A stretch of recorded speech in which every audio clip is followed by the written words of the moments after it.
Hebreus, capítulo de número 7. Nesse capítulo, o autor nos fala quem foi Melquisedeque, um sacerdote, não tinha genealogia, sem princípio de dias, nem fim de vida. Foi semelhante ao Filho de Deus. Dessa figura, dessa forma, essa figura sacerdotal de Melquisedeque é aplicada a Jesus Cristo.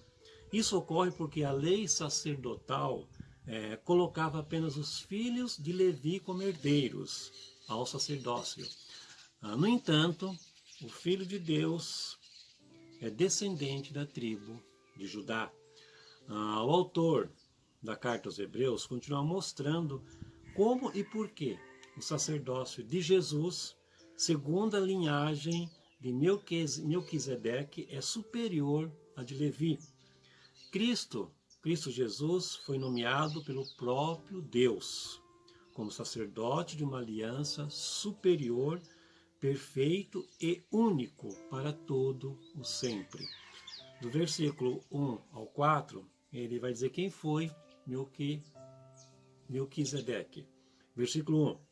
Porque este Melquisedeque, rei de Salém, sacerdote do Deus Altíssimo, que saiu ao encontro de Abraão quando voltava da matança dos reis e o abençoou. Então, é aquele encontro de Melquisedeque com Abraão, abençoando a vida de Abraão. Versículo 3, ele diz que era sem pai, sem mãe, sem genealogia, não teve princípio de dias, nem fim de existência. Entretanto, foi semelhante ao Filho de Deus.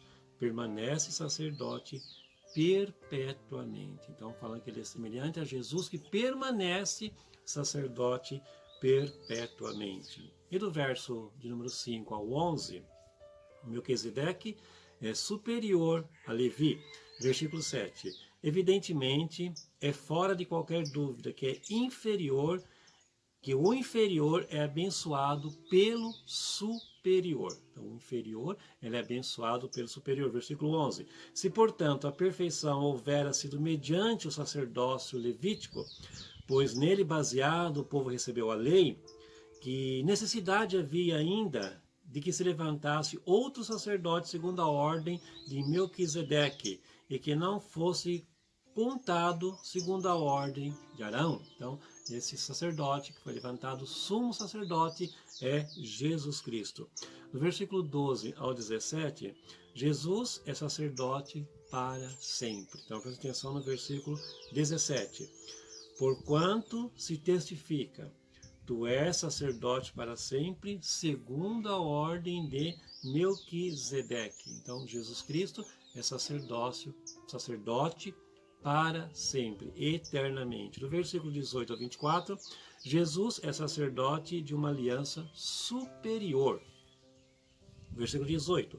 Portanto, por um lado, se revoga a anterior ordenança por causa da sua fraqueza e inutilidade. Então, essa anterior ordenança, que era eleito sacerdote do povo, era fraco, era inútil. Então, se revoga agora essa ordenança anterior, assumindo assim a Jesus Cristo como o único e sumo sacerdote, o perfeito. Versículo 19. Pois a lei nunca aperfeiçoou coisa alguma, e por outro lado se introduz esperança superior, pela qual nos chegamos a Deus. Então, a lei do sacerdócio, ela nunca aperfeiçoou nada, pelo contrário, porque os sacerdotes eles eram falhos, eram pecadores, né? E agora se introduz uma esperança superior, que é Jesus Cristo, pelo qual nós nos achegamos até Deus. Versículo de número 22. Por isso mesmo Jesus se tem tornado fiador de superior aliança. Jesus ele é o fiador dessa superior aliança que nos leva até o Pai. Do versículo 25 ao 28, Jesus é um sacerdote perfeito. Jesus é o sacerdote perfeito. Versículo 26.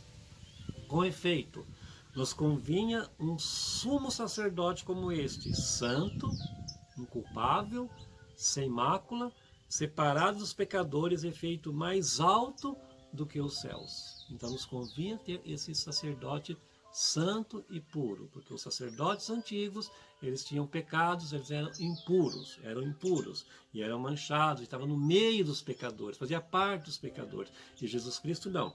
Jesus Cristo ele é separado dos pecadores, porque ele é santo, ele é puro. E é esse o sacerdote real, o sumo sacerdote nosso, para sempre, eternamente. Que Deus te abençoe e que a paz do Senhor seja com você e esteja no teu lar.